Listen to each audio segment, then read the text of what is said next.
Up to the sky, Christopher Daniels, Frankie Zay, collectively known as SoCal Uncensored or SCU! This is Catch, Hook, and Shoot, the worst podcast I've ever been on. Word.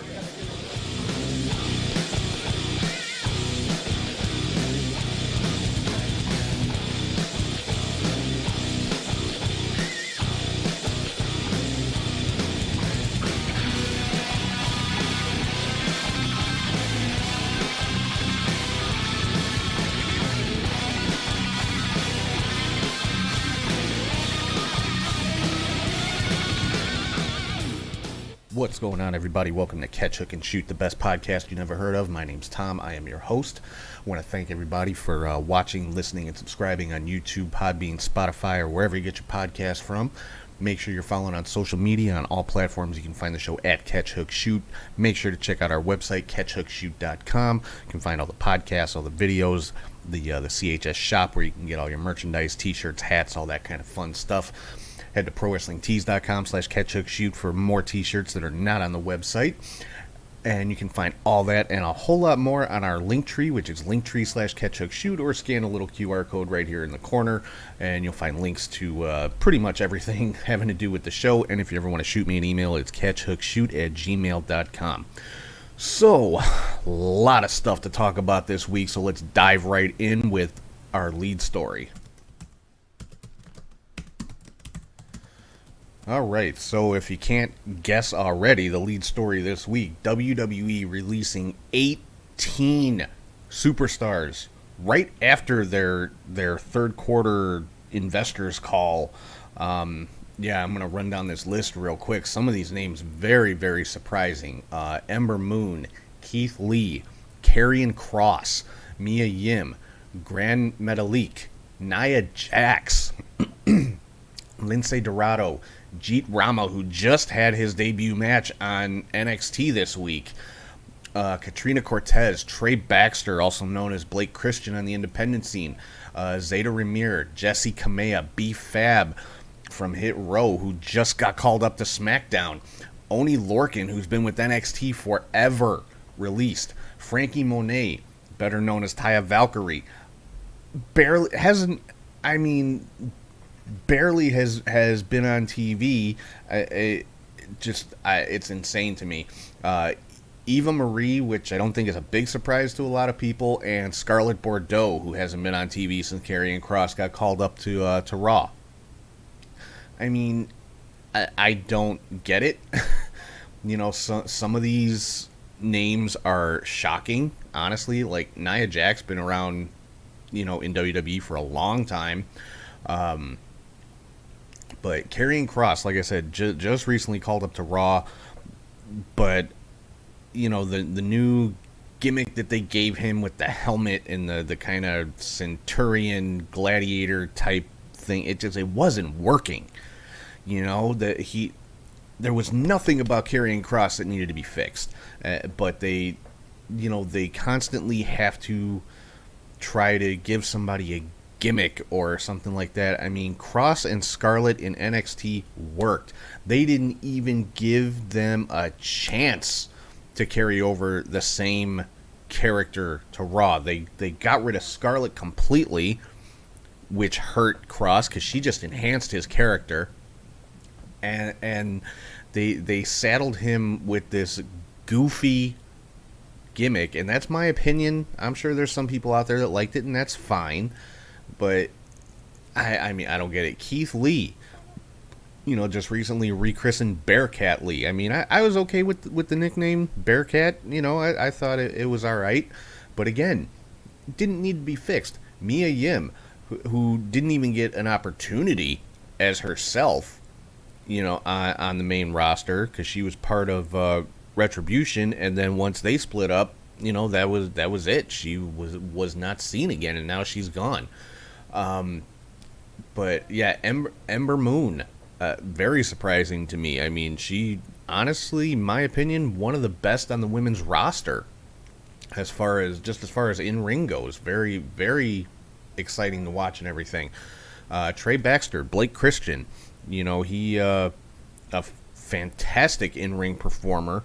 Now I'm sure he'll be back on the independents in high demand like he was before getting signed to WWE. So yeah, and I'll have a lot more to say about this a little bit later in the show. But yeah, so that is the lead story for this week. 18 releases by the WWE.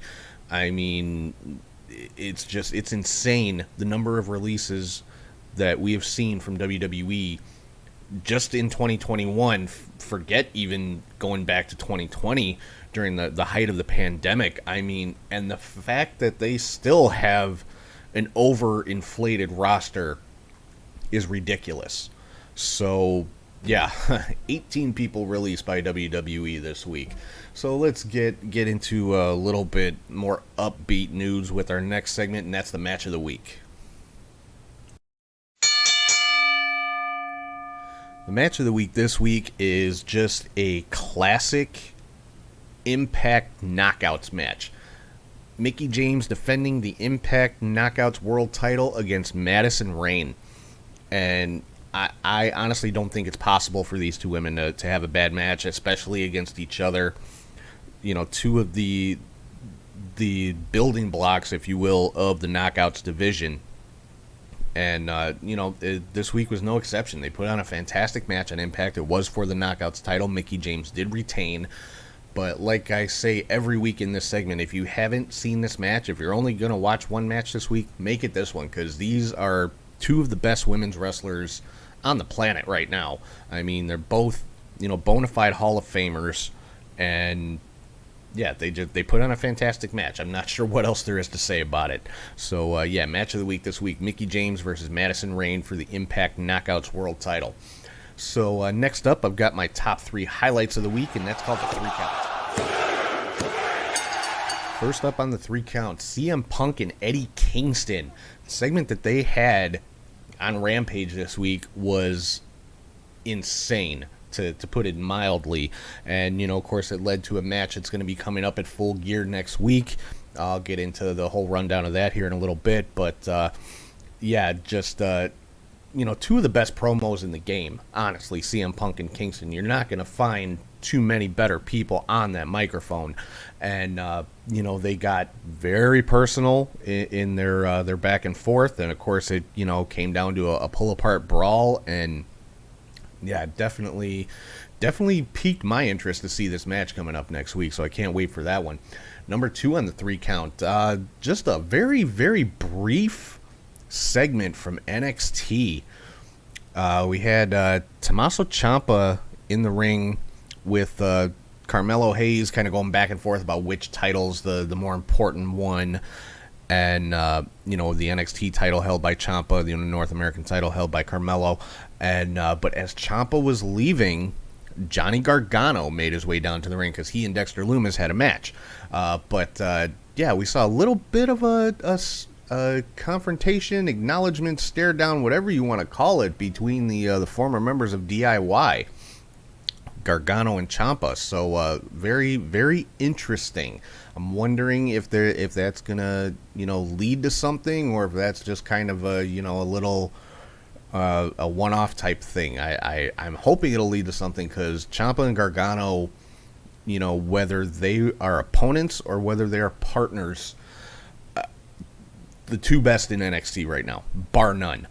Especially after all of the losses that NXT has suffered with all of these releases the last year or so. Gargano and Ciampa are the two best in NXT.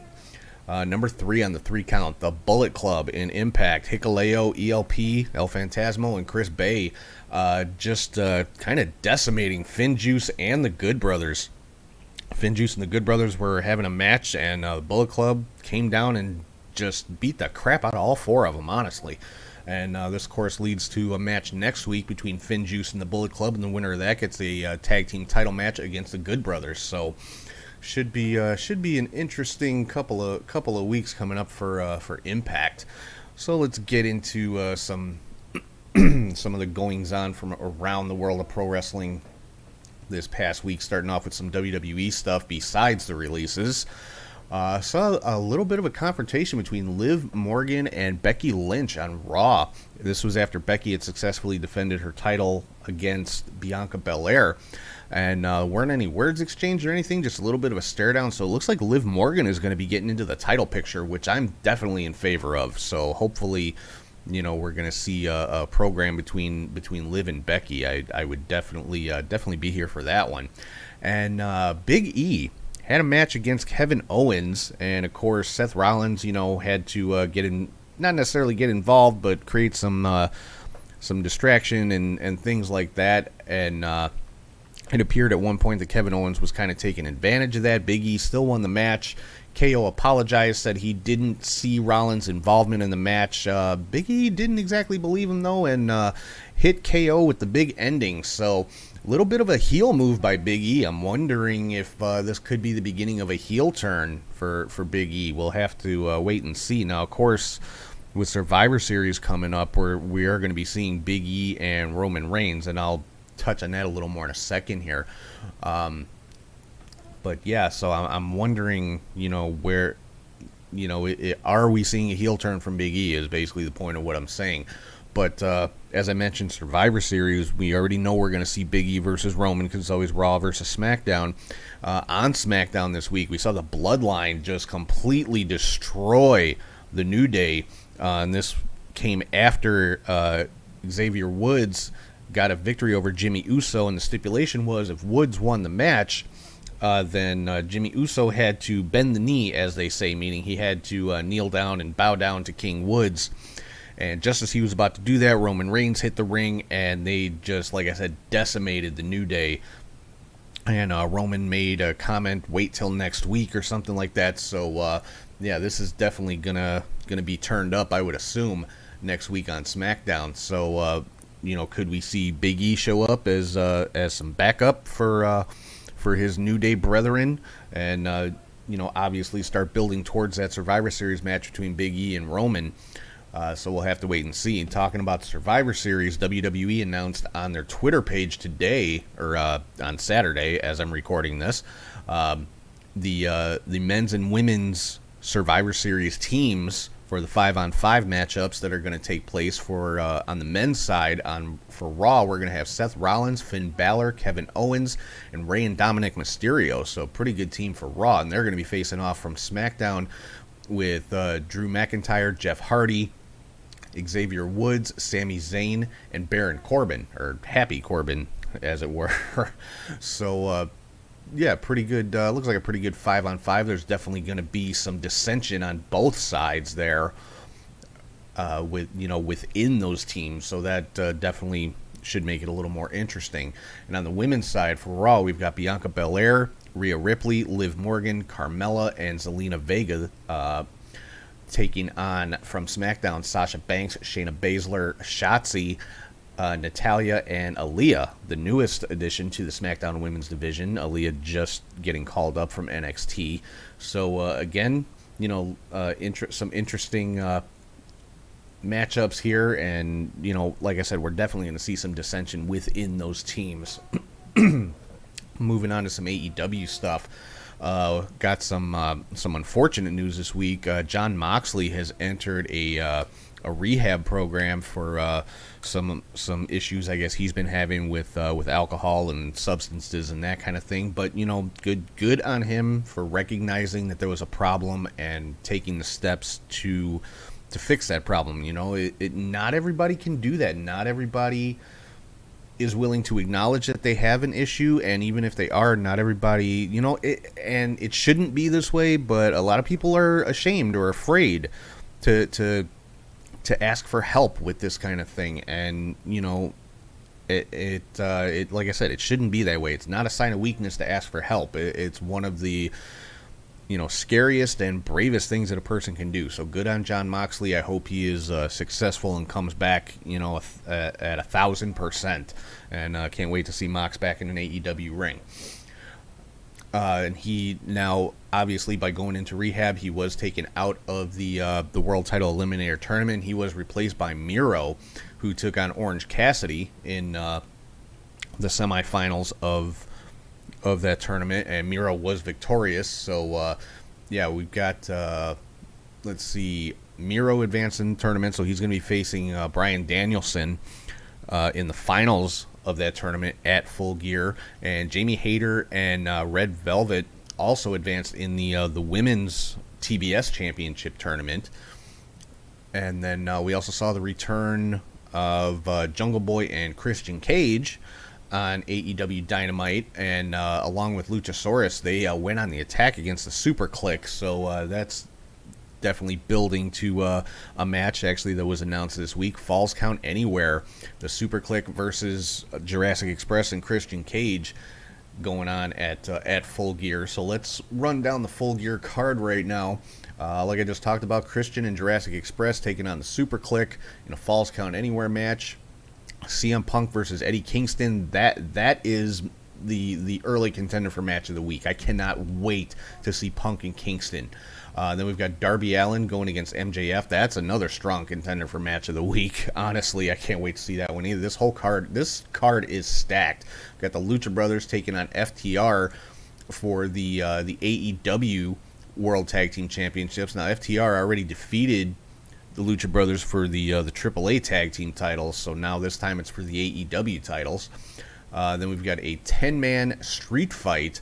The Inner Circle taking on the Men of the Year and American Top Team. Now that is Ethan Page, Scorpio Sky, Junior Dos Santos, Andre Arlovsky, and Dan Lambert.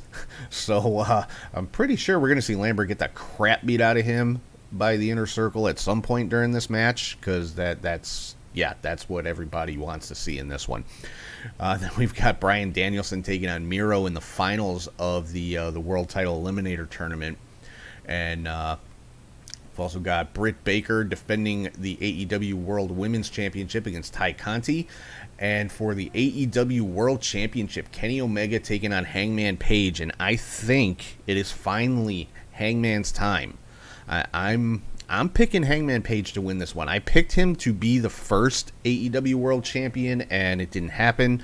And he's had opportunities since then. And this has been a very long, slow build for Hangman Page. They have, taken their time with telling his story, and we've seen the ups and downs with Hangman Page. And I think it's time to pull the trigger to put the world title on Hangman Page. So we'll see if I'm right, but I'm picking Hangman Page to win this one. A little bit of Impact news: Mercedes Martinez will be the next challenger for Mickie James for the Impact Knockouts World Title coming up at Turning Point. We also found out Rosemary and Havoc are going to be challenging Inspiration for the Knockouts World Tag Team titles. That in a rematch, obviously. Some interesting news from MLW. We saw the return of Carly Perez. Now, if you're not familiar with that name, she was known as Katrina in Lucha Underground. She was a manager of Mil Muertes, who's now known as King Muertes in MLW, but she made her return alongside King Muertes in a casket match against Filthy Tom Lawler for the Caribbean Championship, which King Muertes did win, so he did retain that title. Some New Japan stuff. We got a bunch of new champions in New Japan. Sho, Takagi, and Evil defeated Hashi, Ishii, and Goto to become the never openweight six-man tag team champions. El Desperado defeated Robbie Eagles to win the IWGP Junior Heavyweight Championship, and Kenta defeated Tanahashi to win the IWGP United States Championship. So a bunch of new champions in New Japan. So right now, I'm going to throw it over to Charlie G, and he is here, as always, with your Indie Cut.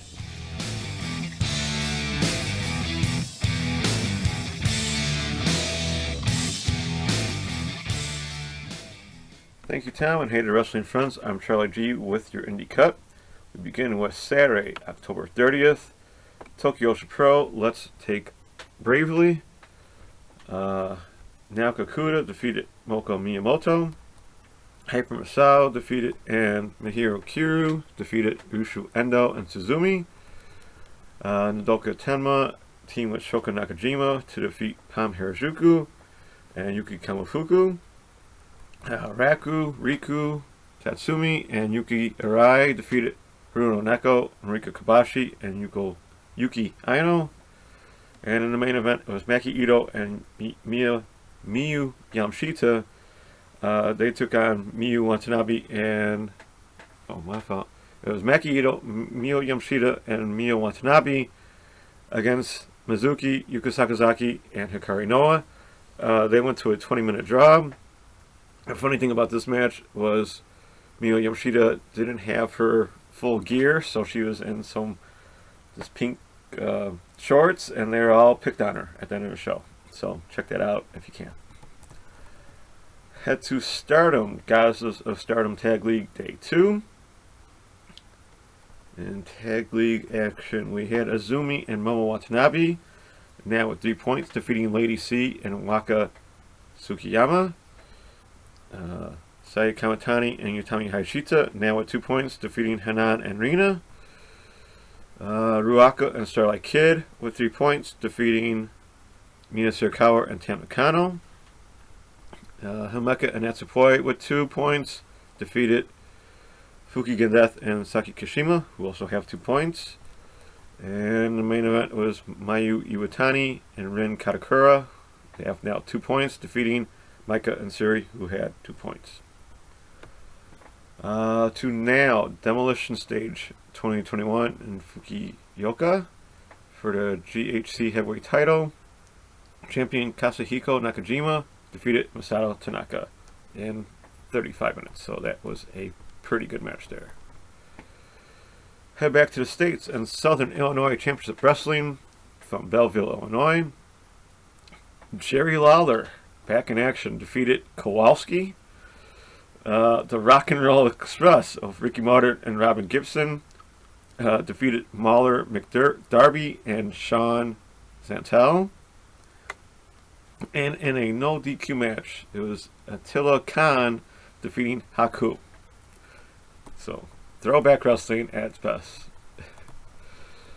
And we head over a state to Clive, Iowa for Revolver. Wrestling Revolver Tales from the Ring 4. This is on Fight TV, so check that out if you can. For the PWR Remix title, Ace Austin defeated Alex Zane to become the champion. Matt Wainwright defeated Anthony Green. Jessica Havoc defeated Billy Starks and Charlie Evans. In a 7-way scramble match, Caleb Connolly defeated Crash Jackson, JJ Garrett, Madman Fulton, Ninja Mac, Sam Beal, and Warhorse. Yes, all these are really good matches, so check that out. In a 4 Corners of Pain death match, Alex Clone defeated Jay Christ. For the vacant PWR tag titles, the American Wolves of Davey Richards and Eddie Edwards defeated Logan James and Tyler Matrix to become the champions. So yes, the American Wolves are tag team champions in a promotion. Danhausen defeated Everett Connors. And for the vacant Revolver title 4-way ladder match, it was Rick Swan defeating Jake Manning, JT Dunn, and Trey Miguel, as well as the Cable holding up the title belt, which it took like 5 minutes for him to try and take down the title that would not let go of however it was tied up. And in the main event, it was an Iowa street fight with John Moxley defeating Jimmy Jacobs. Yes, it was a bloody mess. Not as bloody as you probably would think, but still nonetheless. So that was the last we'll see of Moxley for a while. Hope he gets well soon with all that's going on in his life. We support you. This is also a show where Moxley was just a team with Sami Callihan, who didn't make an appearance with his cast, and they're going to face the Wolves. But things changed, and it turned out to be a great show nonetheless. Back here in Berwyn, Illinois, for the Day 2 of the Jim Lionel Memorial Tournament from AEW Pro. Let's go with, we had an AEW Tag Title match with Dante Leon taking the place of Stallion Rogers, with Jake Something, who are champions, defeating Mance Warner and Matthew Justice. That was a really good match between those four. In the semifinals, Matt Fitchett defeated Shaft, and Josh Alexander defeated Myron Reed. For the AEW Heritage title in a 4-way match, champion Hakeem Zayn defeated Ace Perry, Ariz, and Frontman Jay. Also a pretty awesome match there. So in the final match, it was Matt Fitchett actually defeating Josh Alexander in about 21 minutes. Awesome match, back and forth, you name it, they had it. Really good match, so check that out if you can. Go down to Mexico and AAA action. Lady Shani, Mr. C's Jr., and Sexy Star, the new Sexy Star, defeated Flammer, La Hydra, and Mamba. Then we had the Diomitas of El Cucutero, Forstero, and Sansan, defeating Aramis, Mr. Iguana, and Octagon Jr. Real cool match between those six. And then we had Carter Bravo Jr., Mocha Cauda Jr., and Tito Santana, defeating Rey Scorpion, Taurus, and Viano III Jr. So check that out if you can. On to Sunday, October 31st, Stardom, Goddess of Stardom Tag League Day 3. Oh, excuse me. We had Saya Kamatani and Utami Hayashita, now with 4 points, defeating Maya Sakurai and Yunaki Sayaka. Maika and Siri, now with 4 points, defeating Azumi and Momo Watanabe, who have 3. And it was Himeka and Natsupoi with 4 points, defeating Hazuki and Kaguma, who have 2. Real short, fun show right there with Stardom, so check that out. Back here in the States, to Without a Cause, Year 3, Wax Streets Back show. Nice name. Richard Halliday defeated Chase James. Nick Wayne defeated P.D. Williams. Sonico defeated Jordan Oliver. Alan Angels defeated Titus Alexander. And for the WAC title and the WAC Stallions title, the WAC champion Keita Murray defeated the regular WAC champion Chris Bay to become new champion. So I wonder what Chris Bay will be doing next. We head back to Berwyn, Illinois, and Shimmer 119. Allison Kay defeated Laney Luck. For the Shimmer tag titles, champions Ashley Vox and Delmi Exo defeated Kayla Cassie and Sierra. Marty Bell defeated Alice Crowley. Divine defeated Brittany Blake. Zoe Sky defeated Heather Monroe with Ray Lynn in her corner. Interesting duo there. Charlie Evans defeated Holla Dead. That had to be really good. Nicole Savoy defeated Janai Kai. For the Heart of Shimmer title, Nevaeh defeated champion Hyan to become the champion. Mercedes Martinez defeated Jody Threat. That had to be awesome. And for the Shimmer title, champion Kimberly defeated Willow Nightingale. Now they did record Shimmer 120. I'll say those results next week unless I see otherwise, since there was no date real given for that outcome. We head down to Knoxville, Tennessee, and Next Generation Wrestling, Nightmare in Note City. You can say that again, alright? So we had Warhausen, the team of Danhausen and Warhorse, defeating Facade and Jason Kincaid. Sometime during this match, Danhausen broke his fibula and tibia, so he'll be out of action for who knows when, but that's only the start of the problems in this show, which I was not streamed, so I did not see any of this action or any highlights. For the Eastern States title, champion Shug D defeated No Way. Billy Starks defeated Allie Ketch and Danny Moe. Crazy Steve defeated Levi Everett.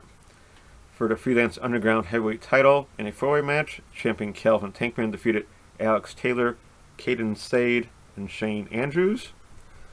Then Dirty Dango took on Mance Warner, and in this match, Mance Warner broke, I believe, his tibia and fibula as well, and he looked really messed up in his hospital picture with Warhorse and Danhausen in the background.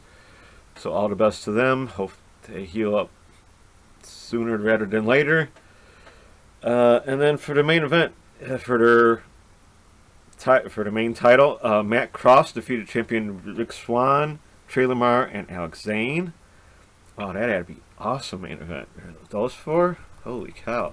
Lucha Underground to the extreme right there, right? We go to Tuesday, November 2nd. A New Texas Pro Wrestling and IWTV. ASF defeated Gringo Loco. For the new Texas Pro and Ring of Honor Women's title, our favorite champion Roxy defeated Rochelle Rose. Masha Slamovich defeated Delilah Doom. And in a new Texas Pro Lone Star title Pure Rules match, champion Max Heights defeated Cole Radrick. To Wednesday, November 3rd, in Stardom Kawasaki Super Wars, Super Women's War show. I'm going to be spoiling the results for myself because I have yet to see the show, but I plan to. For the future Stardom title, champion Ruaka defeated Lady C. Saw that coming, right? In a tag league match, Fukigen Death and Shaki Kasima, who have 4 points now, defeated Hanan and Rina, who still have 0. Mina Surakawa defeated Maika and Saya Kamitani. That's a bit of an upset, I think, in my book right there. Himeka and Natsupoi took on Kaguma and Mayu Iwatani to a 15-minute draw. And then for the high-speed title, champion Starlight Kid took on Momo Watanabe to a double countout. Yeah, okay. For the SWA Undisputed Women's title, champion Siri defeated Azumi. I heard that was really good. For the Wonder of Stardom title, champion Tam Nakano defeated Unagi Sayaka. They're stalemates, so that had to be interesting but fun to watch. And then for the World of Stardom title, champion Utami Hayashita defeated Hazuki in about 25 minutes. So that had to really be a good match there as well. To Thursday, November 4th, Beyond Uncharted Territory, Season 3, Episode 5 on IWTV. Rhett Titus defeated Gerard Joel in a bit of a botched match all over the place. Megan Bain defeated Ashley Vox in the Discovery Gauntlet tag team gauntlet matches. Jalen Brandon and Siobhan Jordan defeated BRG and Mac Daniels. Chris Dickinson and Willow Nightingale defeated Yokai of Janai Kai and Yoya. Real good match there between these four. I was surprised how well they Janai and Yoya stood toe to toe with these two. Matt Mikowski defeated Tracy Williams via a chokehold, pretty much. A little surprising there. And then for the Pan-African World Destroyer Wrestling World title match, champion Trisha Adora defeated Jordan Blade in a real good match there. To Friday, November 5th, we head to Ice Ribbon 1152 for the Triangle Ribbon title match. Rina Sengaki defeated Maku Ono and champion Totoro Sadasuki to become the champion. Back here in the States for Laredo Pro Wrestling Guild from Georgia. Let's go with that. The Good Brothers of Doc Gallows and Carol Anderson with Mac Davis defeated Bryce Cannon, Cornelius Pepperbottom, and Zach Mosley. And in the main event, well, not so in the main event, Brian Myers and Matt Cardona defeated Alexander Koloff and Neil Koloff. So a couple Impact stars in that show. To Hybrid Wrestling Friday Night Fights from Chester, Pennsylvania. It's on YouTube, so check this out. For the Mission Pro World title, champion Hala Dead defeated Tasha Steeles. Atticus Kogar defeated Marcus Mathers. Allie Katch defeated Trish Adora. Otis Kogar defeated Gangrel. And Mercedes Martinez defeated Masa Slamovich. That'd be real cool. Down to Mexico and the Crash 10th anniversary show. Bear with me if I don't say these names correctly. For the Crash Junior title 6-way match. There's a title change. Why is it? I'll skip that one because there's a title change, but not according to this. Black Destiny and Rey Horus defeated Demonic Flamita and Torito Negro. For the Crash Cruiserweight title, Dino Minico defeated champion Oraculo and Black Danger. I hope I said that correctly. For the Crash Tag Team title 4-way match, Bestia 666 and Mecha Wolf defeated champions Trauma 1 and Trauma 2, Black Taurus and Rey Scorpion, as well as Funny Bone and Super Beast to become the champion. For the Crash Heavyweight title, Vikingo defeated champion Bandito, Willie Mack, and Dragon Lee. Wow, this has to be out there somewhere on YouTube, I'm sure. So check out the Crash 10th anniversary show. This for that match alone. And then Pagano defeated Masada in what I'm sure was a bloody match. To Saturday, late last night on November 6th, Tokyo Pro is back in action for night 6, I believe. Shoka Nakajima defeated Hiro Nanako.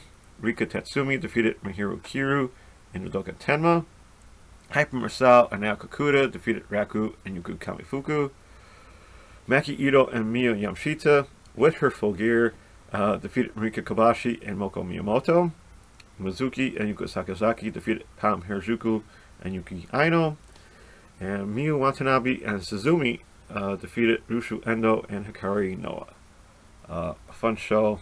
I was able to watch it all, so check that out if you can. Oh, excuse me. That's a wrap for me. Till next time with more show results and recaps. Don't forget to keep enjoying wrestling in the world how you like it, wherever you can, however you can. Thank you for watching or listening. Hope you enjoyed the cut. Keep safe, take care, and be kind to everyone. Back to you, Tom. All right, thank you, Charlie. So let's keep rolling right along into the next segment of the show, and that is my top 5.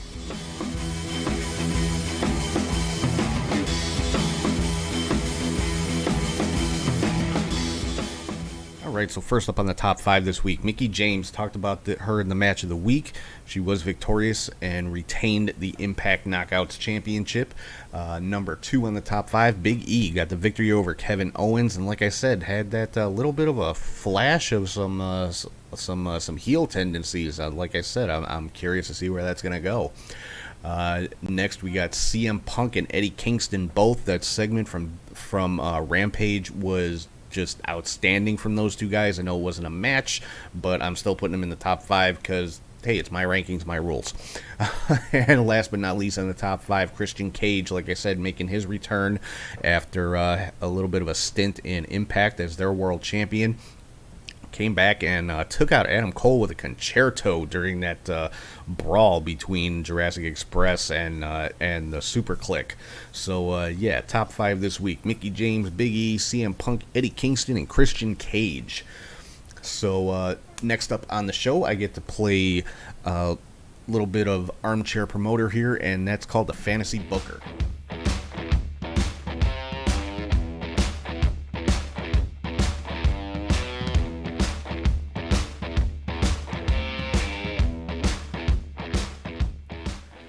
All right, so this is a match that could potentially happen. I mean, we've seen a lot of collaboration between companies outside of WWE the last year or so. So I'm hoping that is something that will continue because I want to see Kenta versus CM Punk. I mean, you know, they both use the go to sleep. We've seen little bit of back and forth on social media. Not a lot. I wouldn't call it a rivalry or a beef or anything like that, but there has been jabs thrown back and forth in the past. I'm not talking about recently, but and just in the ring in general, I mean, this would be a mind-blowing match between these two guys. And like I said, with the collaboration that's been going on between AEW and Impact and New Japan, and it's possible. So I'm hoping. I mean, we've seen the IWGP US title defended a number of times on AEW programming. I think it's a good way for New Japan to showcase their United States title actually in the United States. So we can hope. It's a possibility. Whether it actually happens or not, who knows? But yeah, Kenta versus CM Punk. If you tell me you don't want to see that match, I question your I question your fandom, put it that way. So let's get into the last segment of the show here, where I kind of go off the rails a little bit, and this week is not going to be any exception. That is the weekly hot take.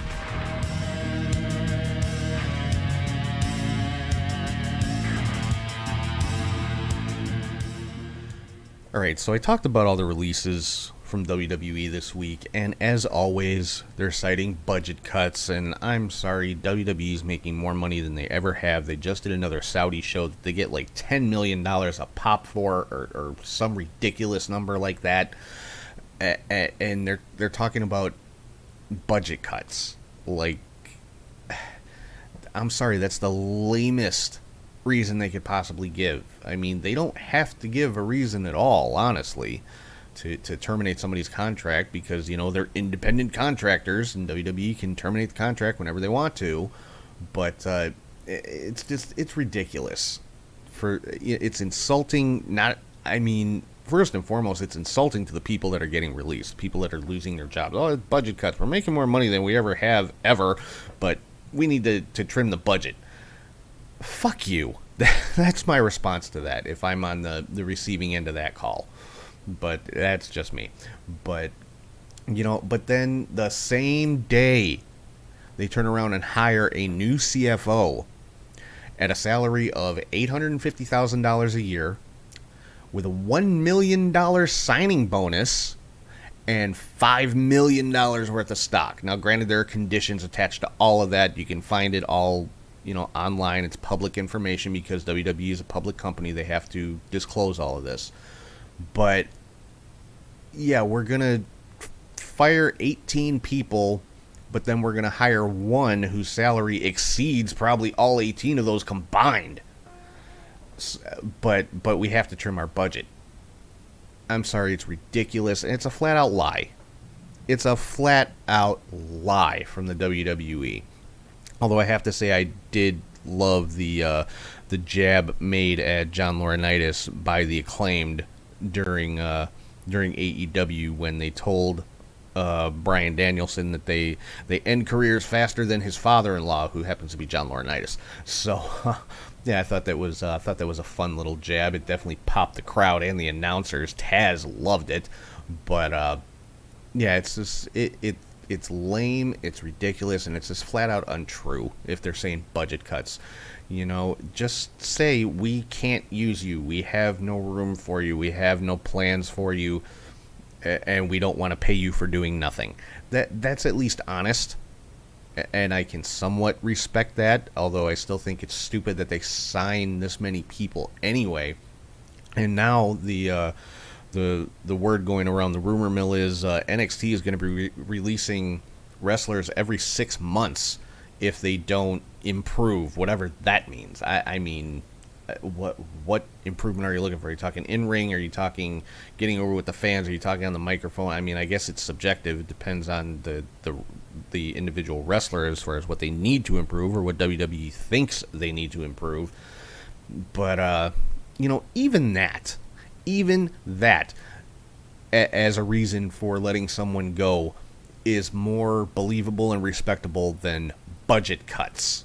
I mean, I don't get it. I think it's a load of crap, and it's just it is so ridiculous that this is happening. It seems like every couple of months with WWE there's these mass releases, and the thing is, it's not hurting them at all as far as having enough people to put on television, because they put the same 15 people on television every week anyway. So I don't know. It kind of, with WWE, it's kind of stuff you've come to expect now, unfortunately. So I don't know. I guess we'll see where it goes from here. But I can definitely tell you that a lot of these people that have been released are going to find homes very quickly once their no competes are up. I mean, Killer Cross. I'm not calling him Carrion anymore. He's freaking Killer Cross. He and Scarlett Bordeaux will definitely land somewhere together, because they just work too damn well. You know, I mean, obviously they're a real life couple, but I mean, on screen as characters, you know, wrestlers, they just work too damn well. They will land somewhere, whether it's AEW or back in Impact or whatever it might be. They're going to land somewhere. Same thing with Keith Lee and Mia Yim. Now, they've really never been on screen together, but obviously, again, they are a couple, so they may land in the same place. They may not. Mia Yim had a very good career in Impact before she moved on to the WWE. She could end up back there. She'd definitely be a great addition to the AEW women's roster. Who knows? Blake Christian, like I said, definitely going to be back on the independent scene. Can't wait to see him again. So Ember Moon, another one, would be a great addition to any women's roster anywhere. So, you know, all of these people, same Taya Valkyrie, another huge name. Oni Lorcan, that might be the most shocking one to me, believe it or not. You know, even though there were bigger names that were released, Oni Lorcan, I think, is the biggest surprise to me because he's been with NXT forever, almost since day one. So that one is probably the one that shocked me the most. But yeah, they're all gonna land somewhere because 95% of them are too good not to. So that pretty much wraps the show up for this week. But one announcement I do want to make. I know you guys saw a couple weeks ago, I had Jeremy Fine, the promoter for Second Wrestling, on the show talking about their debut event Creation coming up on December 12th at 1 p.m. here in Chicago. We are going to be giving away 2 tickets to Second Wrestling Creation coming up again on December the 12th at 1 p.m. We're going to be giving those away this week, and I'm going to be giving those away on Twitter. So what you need to do, I will be putting the post up tomorrow, probably afternoon, evening, somewhere in there. But it will be the flyer for Second Wrestling Creation. And what you need to do is like and retweet that post. You also need to follow Catch, Hook, and Shoot and Second Wrestling. And for everyone that does that, I will be entered into the giveaway, and I will basically we will select a winner at random from everybody who likes, retweets, and follows CHS and Second Wrestling. So, like I said, keep an eye out for that sometime tomorrow afternoon, evening, and yeah, the winner will be drawn. I'm gonna leave the post up probably. You know what? I'll give it a week. Give it 1 week. See how many likes and follows and retweets and all that kind of stuff we get, and from the people that do that, a winner will be chosen at random, and you will receive 2 free tickets to Second Wrestling Creation on December 12th, 1 p.m. So keep an eye out for that. Good luck to everybody that enters. So with that, I'm going to wrap things up for this week. Again, I want to thank everybody for watching, listening, and subscribing on YouTube, Podbean, Spotify, or wherever you get your podcasts from. Make sure to check out the website, catchhookshoot.com, for all the podcasts and the CHS shop and everything else about the show there. Follow on social media at catchhookshoot. ProWrestlingTees.com/catchhookshoot for anything you won't find on the CHS shop on the website. You can find all that and a whole lot more on our link tree, which is linktree/catchhookshoot, or scan the QR code right there in the corner of your screen. And if you ever want to shoot me an email, it's catchhookshoot@gmail.com. So with that, I'm going to wrap things up for this week. Hope everyone has had an awesome week. Hope everyone has an awesome upcoming week. Enjoy all the great wrestling coming up, especially Full Gear next Saturday. That is going to be a ridiculously good show. Can't wait to see that one. So enjoy everything coming up, and I will talk to you guys soon.